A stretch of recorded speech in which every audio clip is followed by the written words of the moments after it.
Hello, Gaston County. Welcome to episode number 189 of Gaston's Great, a podcast highlighting some of the great things happening in and around Gaston County. I'm your host, Stephen Long, and we're coming to you once again from the worldwide headquarters of GSM Services right here in downtown Gastonia. We simply believe in discussing more of the reasons why Gaston's great. We have another great organization to discuss this week as we highlight the Gaston County Jaycees. That is the actual name, right? Yes. I didn't screw that up? Yes, okay. Yep. That's something I normally ask. We have Nate Bragg and Dominick Abraham with us today. Dominick is the current president of the organization, and Nate is the community relations vice president. There you go. Get that right? All right. Yep. Dominick and Nate, it's great to have you on, and welcome to the podcast. Yeah, thank you for having us. Yeah, man. Absolutely. Excited to be here in the intergalactic headquarters. Yeah, sometimes it is intergalactic. International. It's worldwide, it's intergalactic, it's international, you know. It's just here every week we change it up, right? Yep. All right, so first question is, and I'll start with you, Dominick. We'll just kind of go back and forth, is just for our listeners, tell us a little bit about yourself. Yep. And anything you'd like to share, and then we'll get into the Jaycees. Absolutely. All right. Well, for the sake of today's episode, I'm the president of the Gaston County's Junior Chamber of Commerce, also known as the Jaycees, more commonly known. Right. And alongside that, I'm also employed with Gaston County Schools. Okay, I'm cool. the Aspire Site Coordinator at Lingerfelt Elementary School. It's an after-school program that we run over there. And then outside of that, I just recent Gaston County native. I moved here about 4 years ago in 2021. So new to the area. So you couldn't get here fast enough, Could right? not get, no, Okay. trust me, could not get here fast enough now that I've been down here the past couple of years. Yeah. So again, that's just a little bit about myself. All right. And then Nate? I'm Nate Bragg. I'm also not a Gaston County native, originally from St. Louis, Missouri. Big Cardinals fan, big St. Louis Cardinals fan, big baseball guy. My employment is with Bluestone Financial, kind of over there by the Harris Teeter here in Gaston County. I work there with Chris Pridnia, and I've been doing that for the past 2 years, where I actually got connected through his son, Connor, as you know, Connor pretty well, Connor Pridnia. Yes. Him and I went to Clemson together. That's where I studied. We won't hold that against you. No. I know you're an NC State guy, and, last year you guys got us in football. I think this year's going to be our year. I think We'll see. Yeah. We'll see. But yeah, Clemson, met Connor. Been working at Bluestone for the past 2 years as a financial advisor. And, yeah, really excited. I'm in Rotary with you as well, Stephen, and the Rotary Club of Gastonia. That's correct. Yep. That's right. And Nate, unfortunately, has the misfortune occasionally sitting at our table. So sorry about that. About that, Nate. Not misfortune. I chose it. I chose my fate there. I love that table with you and Greg and Vinny and Catherine and all of them. So, but yeah, that's a little bit about me there. All right. Well, again, I appreciate you sharing that. It's nice to hear a little bit about just a little bit of background on our guests. So let's get into the Gaston County Jaycees. So I will just throw this question out to both of you, and y'all can talk over each other. Like we have no rules here at Gaston's Great, but we may have some listeners. I mean, being a Gaston County native, being involved in the community, I am very familiar with the Jaycees. I know about it. I was actually briefly involved, not as much as my brother and his wife were many years ago. But yeah, just first, maybe just share with our listeners what is the Jaycees, and then we'll get into mission, initiatives, things you've got going on right now. So. Good deal. So just kind of just let our listeners know, what is the Jaycees? 100%. So we are a civic service group. So locally, we serve Gaston County, but we have chapters at the state level in other cities and towns within North Carolina, all across the country in the United States. And we're also an international organization as well. Our core component is we're all 21 to 40 years old. So all of us who serve are within that age span. And again, the big component is really giving back to our communities, focusing on service, but also really trying to develop ourselves in our professional networks and through our own self-development. That's really the core component. A lot of it will look different from chapter to chapter. Historically, here in Gaston County, we've really been focused on, community service and how we can give back to our local cities and townships. And so, again, we'll get into some of our projects a little bit down the line. But, again, do some really cool things within the community. And, again, at its core, it's all young people, between the ages of 21 to 40. So that's kind of the core group. Yeah, I do remember when I was like, I'm going to be aged out. Yep, we do. I can't do that anymore. Yep, and But so that's it. And again, once you're 40, when you turn 41, that is the end of your membership in the junior chamber. There are some other organizations, I like we know. have the Senators and some chapters that still provide some support, to the core group of Jaycees. But again, ultimately, it creates kind of that, just that turnover. There is always passing it down to the next generation. And locally, we've been here for 86 years, so there's been a lot of generations of young people who've committed to this organization, but ultimately the county and the communities. Yeah, in general, my experience with the community the last 25 or 30 years, actually, I would consider that probably a positive. Or maybe there might be some other organizations that should probably do something like that to make sure there is some turnover. And when you know that, then there should be some mentoring and exchange of leadership and how that should happen. I know sometimes organizations, they can get a little stale. It's one thing I like our Rotary Club. It's been around a long time, Nate, but we've got a good mix of older, longer standing members. I don't like to use the word older. I mean, I've used it by mistake 1 or 2 times. Yeah. I've been known to. Older is not above 30 only. No, we won't go. We won't go there. But it's a throwback. That's a throwback there.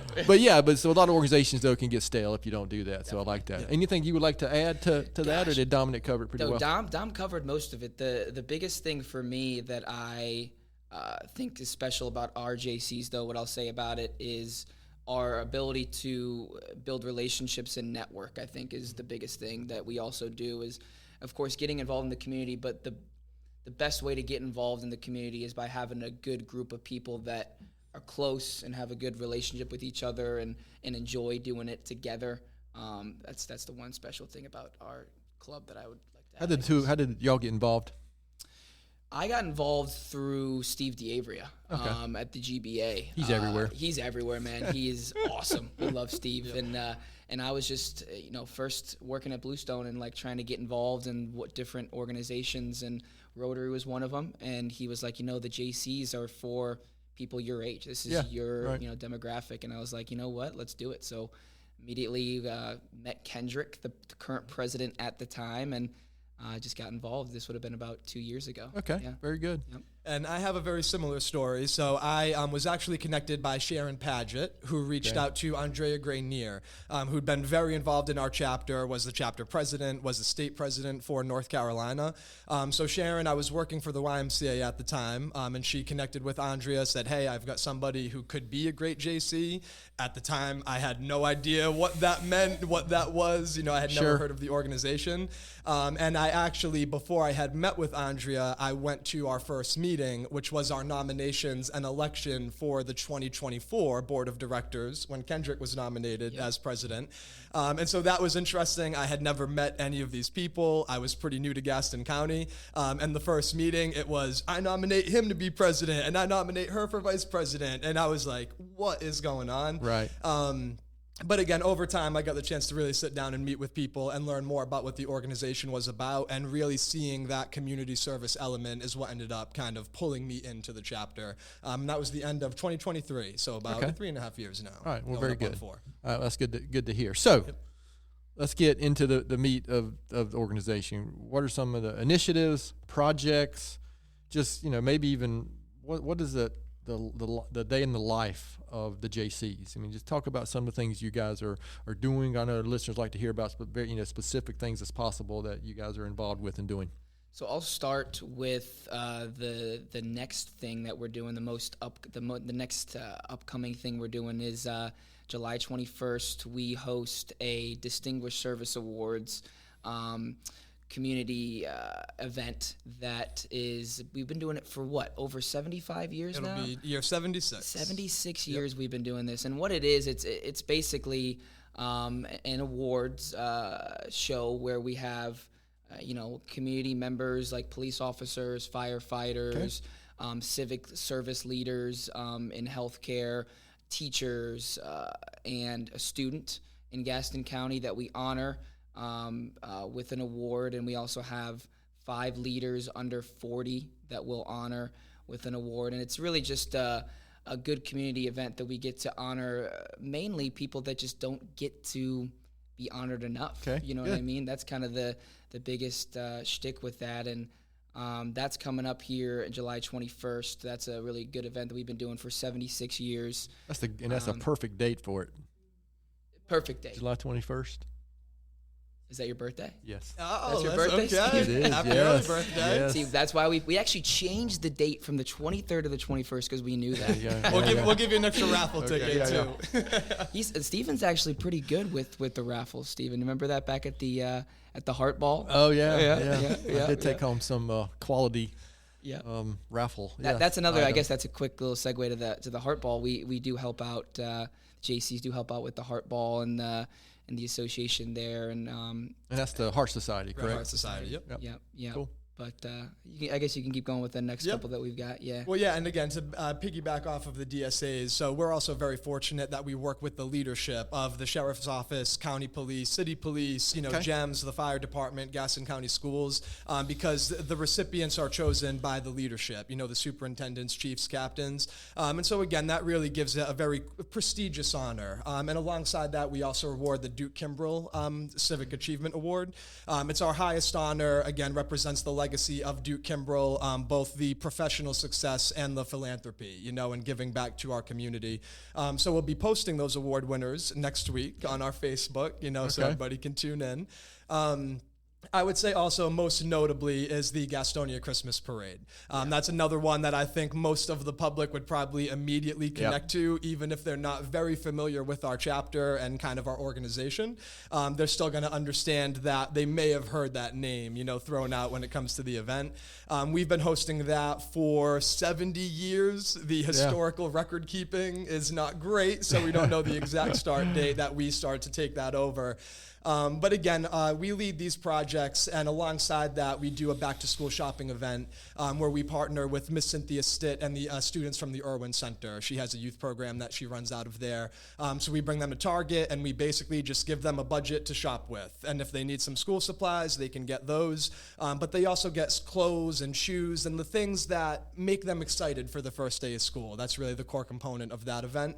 And this is all voluntary. So, myself as president, Nate as vice president, we have a few other board members who serve with us, and all of our members are just volunteering our time. So again, the day-to-day can be a little difficult because alongside what we do for work, we're also taking on a responsibility to build up an organization, a nonprofit.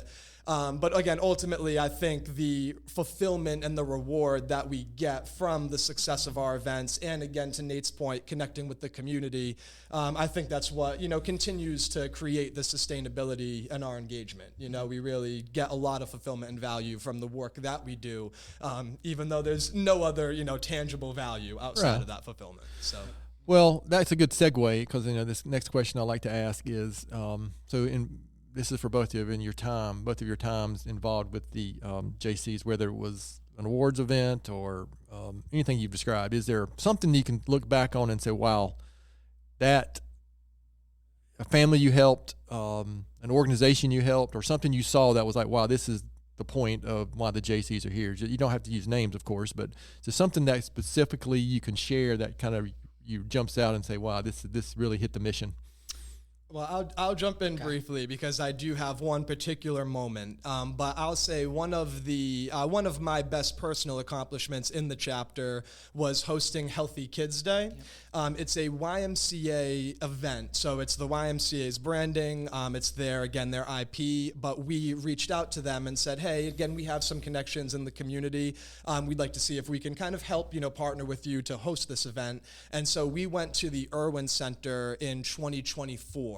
And we did it in back-to-back years, 2024 and 2025. We had a toucher truck with the GEMS ambulance, the SWAT truck, the fire trucks. We had, again, bouncy houses and food truck vendors, snow cones, all that stuff.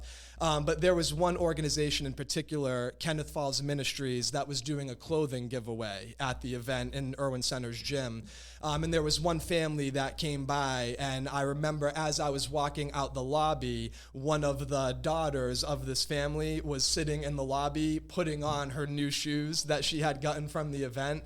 And you could just see the happiness and just, again, the impacts that we were able to have. And I think, again, there's some things where it's the grand scale, building this organization organization, and again, being able to really give back in larger ways, like to the city of Gastonia. But I think that small scale moment was what really showed me, again, kind of how deep our impact can be, and how far we can reach out in our community. Like that's what the point, right? Yeah, absolutely. Nate, you got one? Yeah, I would say for me, it's the back to school shopping. I had a kid that I was able to shop around with, and he unfortunately had never had like good shoes to wear to school, and for him, for me to go over there and pick some small little some Reeboks that we got for him. I mean, it was a pretty cool a pretty cool moment to see him and to understand that there is a need out there that you just don't even think about, I guess, was the kind of perspective that I had going into this, is that I knew I wanted to help. I knew I wanted to get involved, but I just didn't know what the need was really. Sure. So it was kind of cool to see that and to help him out. And I love that event so much. That's coming up here in the beginning of about a month from now. So excited about that. But that was one of my favorites. That's a good one. All right. So what about, I'm going to jump ahead a couple questions. Looking ahead, I mean, what's the future look like for the Gaston County Jaycees? I mean, that classic question is, what's 3 to 5 years look like? And we, I know here at our company, we don't even ask that anymore. If things change so fast, we might look ahead 2 or 3 years now. We don't look really further than that. So 5, 10 years down the road, next year, I mean, what are the plans for Jaycees? Just keep doing what you're doing. I'll start with this one because it's interesting. Dom's got a really, really cool story with, I know that you should tell about Andrea. And Andrea Grenier she has single-handedly kept this organization alive since probably the 2010s. There was kind of a lull in the Jaycees, just to be fully transparent. When you guys were in it, when like Joel and Renee and Chris Pridnia was in it back in the 90s, that was a pretty thriving organization at that point. And then they're kind of became. Of course, it was better. Of course, everything was better back then, right, Steve? The good old days. Yeah. But there was kind of a lull, and Andrea. Listen, lots of organizations go through things like that. Yeah, lots. And COVID was a big one, right? You talk about in Rotary, we've talked about that.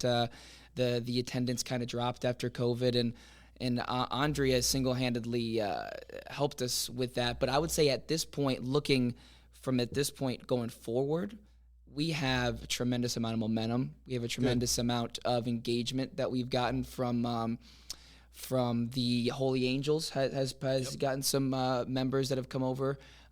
Just people from all over Belmont and other areas besides Gastonia too that are starting to join. And we think that in the next 5 years, I would say we should be able to double our membership and just hopefully double the impact in the community. So I would say that the momentum of our membership and our, activity in the community, I think is what I'm most excited about. And I think we should be going forward. Yeah.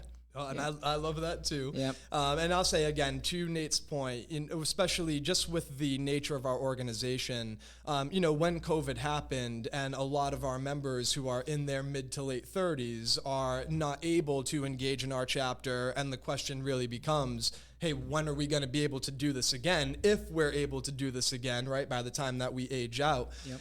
Again, it was a big impact to our chapter. And I think, again, with any civic service club, it's not like budgets are, again, bulky and, it's not like we had a lot in reserves.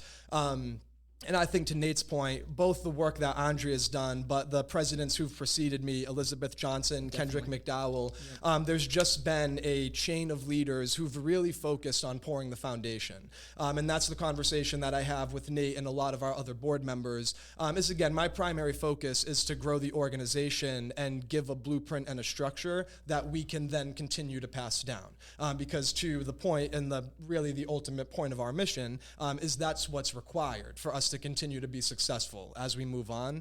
And again, to Nate's point, I think this year we have found a lot of success with community partnerships and really being able to market through our community partners. We've had guest speakers like Ivory Craig and Lauren Shoemaker, city councilors with Mount Holly.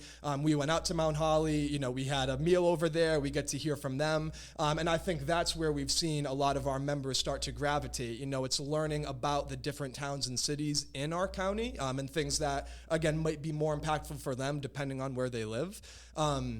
But again, also getting them to understand what they can do within our organization. Understanding that if you do take a board position, like, you have a chance to influence what our chapter gets involved in, how we spend our money, and understanding that, again, if they're coming from Holy Angels, that's a great way for us to partner with them and figure out how we can benefit one of their fundraisers and give back.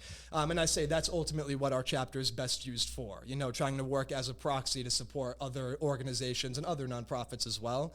And so I think ultimately 5 to 10 years down the line, to Nate's point, we've seen a lot of recent engagement. And I think with the growth that our county will see, especially in terms of a lot of the business development, the work that the GBA is doing, to really promote and develop our community, we're going to continue to see a lot of growth as a proxy to that. And so I've been really excited this year, even in the first 6 or 7 months, to see all the new faces who've been coming to our meetings, because all of them have really engaged with our work and our mission. And I think it just gives us a chance to continue to expand the impact, to have that foundation and continue to grow. So, yeah.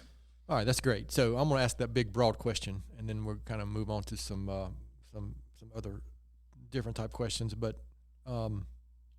Nate, start with you. Mm-hmm. Why? And you've already answered this question with some specifics, but kind of in a broader sense. Why is Gaston County better because the Jaycees are here? It's a great question. I would say just generally it's better because we help out kids in need with, we didn't even mention the etiquette program, the etiquette programs that we do with the Irwin Center. We do a lot with the Irwin Center, as you can tell with Miss Dot over there, but we help out the kids with all different kind of needs there. I would say that's a big way that we help make it better. I would say we help develop leaders too. You talk about, Dom mentioned that as one of our big pillars, but developing leaders, and one of the biggest things we do at the beginning of every meeting is we have everybody stand up, in front of everybody else and talk about, what they do for work, what they're excited about, at the meeting, or like how long they've been in the club, and kind of do that public speaking element, which is difficult sometimes for younger people to kind of get accustomed to that with everything. But developing leaders that will hopefully make an impact in the community, I think is the biggest point that I'll make there. Yeah. Sorry, Dominic, I asked him first. Did he steal your answer, or you got something to add to that? I will just piggyback off of that because, again, I think developing leaders has been one of the most historically impactful parts of our chapter within our county.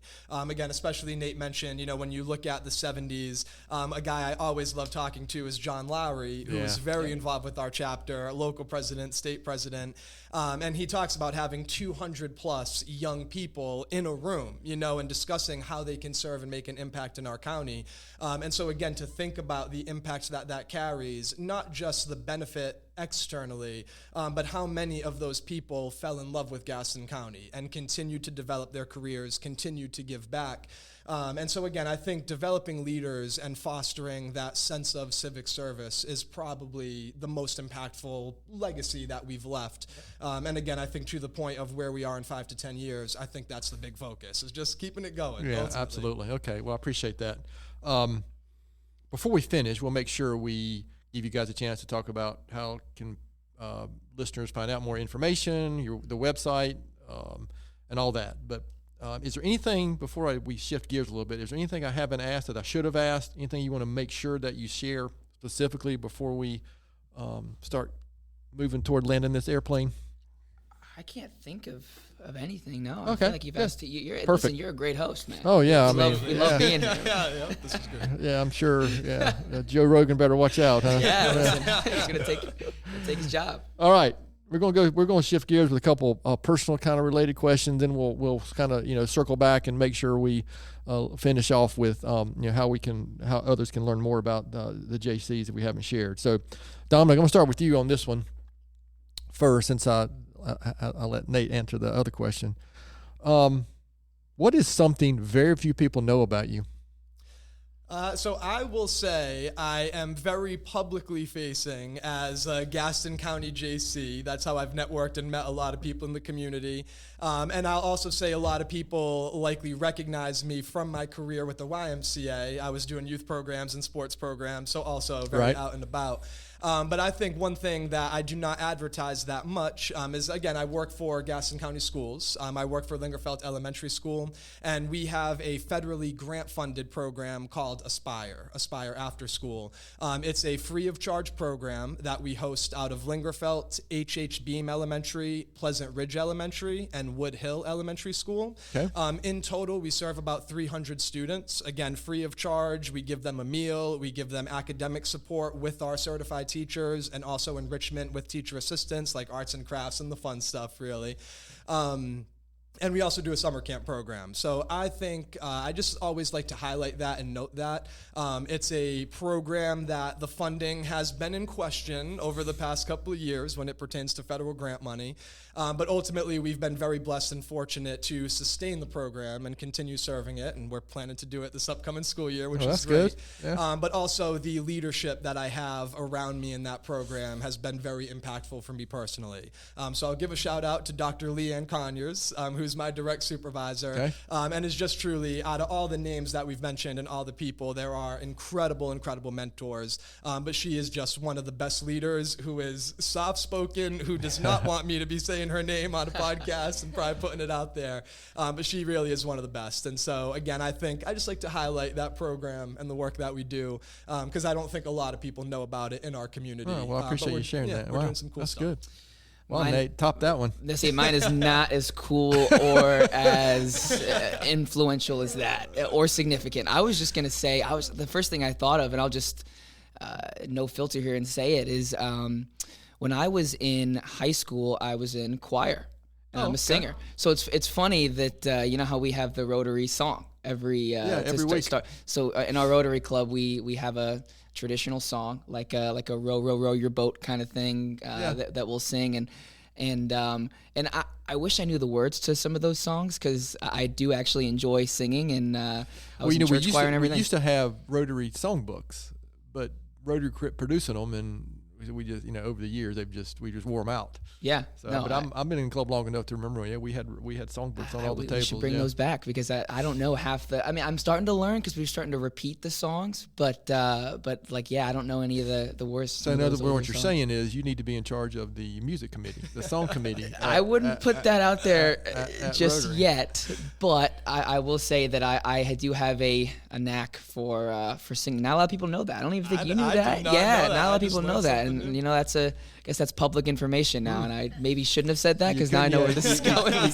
You can't put that back in the bag now. Nope. Now that that's out, so but interesting. Yeah, yeah. That's. Let's see what I can do with that one. Definitely a curveball there. I probably didn't expect that one. No, I didn't. Especially, I'm such a terrific singer myself. You definitely are. I mean, again, we sit at the same table, and I hear Steven singing behind me. You get excited about it. Yeah, you can. I tell you what, you can be in charge of the music committee, and we can have you can get some songs that are post 1950 for us. Yeah. We could do that. Yeah, they're not very modern songs. No. I'll just leave it at that. They're not. All right, this is probably. I don't think this question was on these ones we sent you, so I'm going to put you on the spot first, Nate. If you could have coffee or dinner with one historical figure, who would it be and why? You know what? In honor of, and I just watched this documentary too, in honor of the 250th birthday of America, and watching the Thomas Jefferson documentary, I'm going to go with Thomas Jefferson. He's an interesting character, and I'll probably have some coffee with him, and and talk about his just the philosophy. I mean the unfounded ideas that they all the founding fathers had, but specifically him. I think that'd be cool to dig into. Yeah. Have you ever been to Monticello? I have not. Yeah, no, it's worth the stop if you're ever up in that the Charlottesville, Virginia area. We've been, and it's just really interesting. I've read multiple books about Thomas Jefferson too. So that's a good one. Yeah, definitely. Dominic, how would you answer that So one? I'll say mine is going to be a bit more modern, but it would probably be Teddy Roosevelt. Oh, okay. I just again, the history behind again, we're talking the wars, and then also being able to become president. I'm fascinated by the square deal. I think we could maybe use a little bit more of that nowadays, with these big corporations and everything. But I think ultimately just getting to hear his stories and again his philosophies. The Man in the Arena, I love that one. Just again a lot of great speeches. Even just hearing about him getting shot and then giving the speech. Yep. Again, I think that was the start of like the end of that generation a little bit. There's not too many characters and figures who would probably have that mentality and life philosophy. Yeah, so, he's an interesting guy, and he did so many things. Yep. I mean, the books he wrote, a naturalist. I mean, he was an interesting character, much more so than just being president, right? And so anyway, those are two really good. I'm gonna flip the question, Stephen. Who would you choose? I think you're not the first person to do that. For me, it would probably be Abraham Lincoln. Okay. And the primary reason was, I mean, obviously he accomplished a lot, but his view was when he created his cabinet, he brought in the opposing side too, right? And I just think that's important, and we could use a little bit more of that, right? Yep. Is it's okay to have different opinions, okay to mix his opinion. And my favorite quote of his is, I'm paraphrasing it, but basically he said, I don't like that man very much. I need to get to know him better. Yep. Right? Yep. As opposed to, I don't like him. Heck with him, right? It seems like the modern attitude, right? And his attitude was, I don't like him very much. I need to get to know him better so I can understand why. So, but listen, any founding father, anybody like Abraham Lincoln, Teddy Roosevelt, I'd love to sit down with. Fascinating. With just to pick their brain on what in the world were y'all thinking. Exactly. Right? Because I can't imagine putting myself in that situation and doing those same things, right? No. I think I would just be afraid, whatever, Yep. It was such an unusual, and it's easy now to look back and say, good job, right? At the time, they had no idea Abraham Lincoln, Teddy Roosevelt, they didn't know what the results of some of that stuff would be they were doing, uncharted territories. That's exactly they were right. sailing, yep. How about a book or a blog or a podcast or anything that you might have read, something you've read or seen or listened to lately that might benefit our listeners? That'll benefit the list. Gosh, this is okay. I'll go with a book that I read recently, and this is more of my financial brain going a little bit, but I think it's beneficial to everyone with just personal finance in general. The Psychology of Money. You may have heard of that book by Morgan Housel. I've heard him on multiple podcasts. Yeah, too. he's fantastic. And I agree. In that book, I guess the gist of that book is that personal finance decisions are more about behavior than just like a science. It's more about the behavioral aspects than just the actual running the numbers and the spreadsheets. It's not as logical as we'd like it to be. It's not as logical. It's not. We make too many not too many, but decisions are emotional. Exactly. The emotions behind all these financial decisions and how you grew up and were raised and the context behind how you think about money and all that kind of stuff influence your decision making way more than you would think. So I would just give that book a read. It really introduces you to personal finance in general, and it kind of opens your eyes to the fact that it's just not an exact science. There's just a lot of gray area. Yeah, if you've seen these lists like these, the most important 25 to 50 books to read, that's almost always on there now.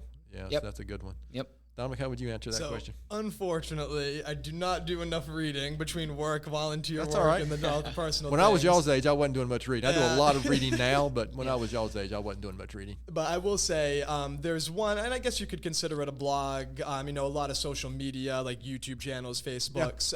But I love city planning, and in particular, Strong Cities is a great account. Just again, whether it's the YouTube channel, Facebook, what they really focus on are how can cities who have kind of fell off the cliff, right? They've lost their industry, they've lost their business, their downtowns were abandoned, right? What can those cities do to turn the corner? And I think there's a lot of interesting, areas of the country that you would not think of, like some small cities in Arkansas who've done just very outside of the box things and have seen a lot of success. And so I think that is a great content for anybody within Gaston County who's starting to kind of see this rebirth and this regrowth. And again, how can we influence that as individual citizens? Because that's a big core component as well. But again, also, what are some of these different theories and ideas that we might be able to implement just to kind of get the best out of the future that might be coming our way. You said that's a blog or what? It's a Facebook account, Oh, YouTube okay. account. Yeah. So just out there on social media. So But I believe Strong it's Cities is the name of it? Yep. Yeah, Okay. Strong Cities. So you just search that? Perfect. Yep. That should All right. be it. I might be a little off on the name there. You'll get something. AI will figure it out, right? Exactly. So listen, I appreciate you indulging us on those kind of off the cuff questions there. So a couple questions and we'll finish this episode up. So I love this question. Two other questions that I love to finish with. And Dominick, I'll start with you. You could both have been here long enough now in Gaston County. So besides the Gaston County Jaycees, why would you say Gaston County is such a great place?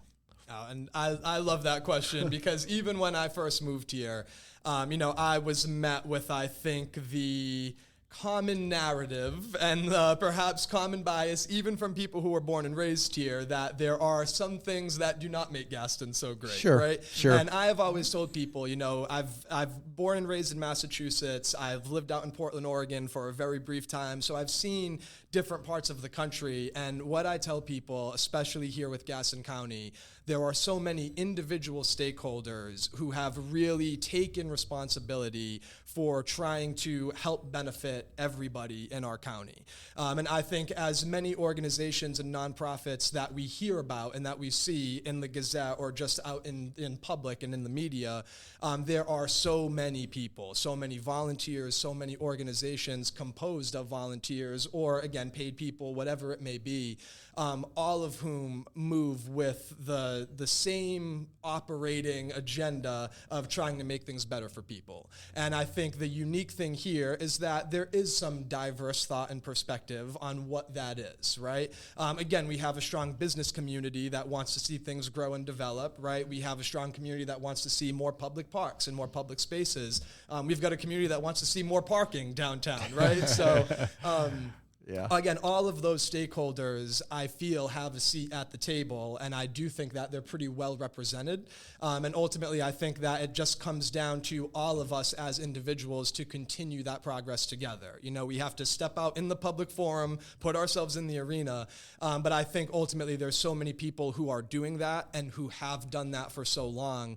And again, it just creates this sense of community service, and I think that's ultimately why not just me, but also my family, my mom who serves in Rotary Sabra.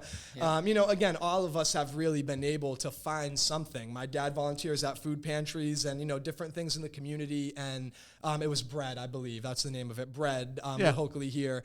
And again, it's meeting all of these people. Again, some of whom, like when I was over at Bread, there are some people there who, not just Rotary old, some of these folks are old, Wow, Rotary old. I'm just Whoa. I know we're getting That's there. another We're category there. there. I feel like we're there at this point in the show, at this point in the episode. I love it. But no, and I don't say that. That's I don't good. say that to disparage or I to understand. demean. But I ultimately, know say exactly what you mean. But ultimately I say that, again, I find a lot of inspiration in that, right? Like I think about, again, how long have these people really cared about this community and the people who are here? And that's what makes Gaston great. It's that cumulative effort from all of these individuals. So that's what I would say. Yeah, to piggyback off that, Dom and I go to this GBA hosted event monthly. They do it on the first Thursday of every month. It's called Caffeine and Conversation. Yeah. You may have heard of it, yeah. And they do it all over. They do it they've done it at Dirty Bull. They've done it at the Conference Center. They do it all over Gaston County. And the biggest thing that I've noticed so I literally, the first month that I was in Gaston County working, I went to one of those. There was 5 people. Went to one this past month, probably 55 people. Oh, wow. So That's within good. the past 2 years. So it shows the momentum, like I was saying, with just the Gaston County Jaycees, but just with Gaston County in general, the business engagement of all these.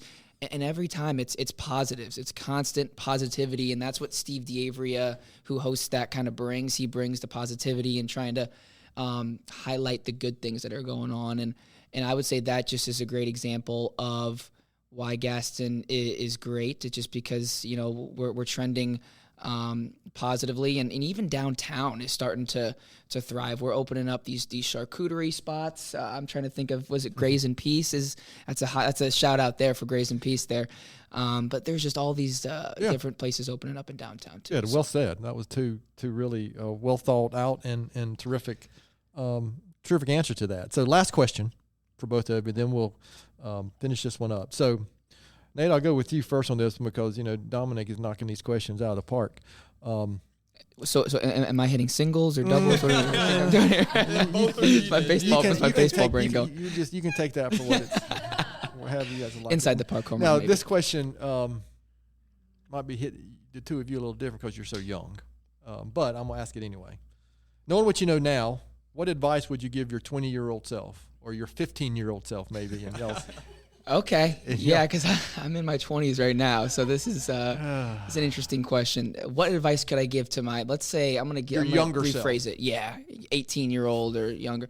I would say, an advice that I would say is to not let other people's opinions determine what you're going to do or what you want to do. Like when I was 18 or few years back, I cared more about people's opinions than I probably should have. Sure. Probably wouldn't have shared that I was in choir on this podcast at that age, and I just wouldn't have been as open to doing other things. So I would say that's the biggest thing was just do what you want to do. No, that's do what you want to do. Yeah. I sure had that issue when I was younger. Yeah.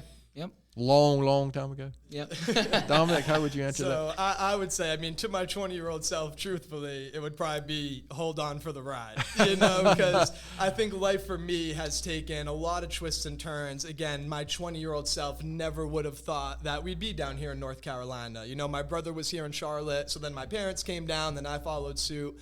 But I do think, I guess a little bit to Nate's point, is I try not to internalize my good or my bad days. Mm-hmm. A lot of times, especially as a leader, throughout my youth programs and really in that space, there's tough decisions and tough moments, and bad days, fully transparent, but at the end of the day, it's understanding that all of them come and go. The good days come and go, the bad days come and go, right? And so, again, understanding that I try to put myself in the best possible position, and to keep doing that, to keep working towards my goals, to not internalize the failures or the bad days and let them get too big, and outgrow my desire to keep growing and learning as a person. So, but it'd definitely be hang on for the ride because it's been a wild, even 5 or 6 years. It's been a wild ride. All right, that's terrific. I appreciate that. Listen, this has been really good, guys. So, a couple of things to finish up with. Where can listeners go to learn more about the Jaycees,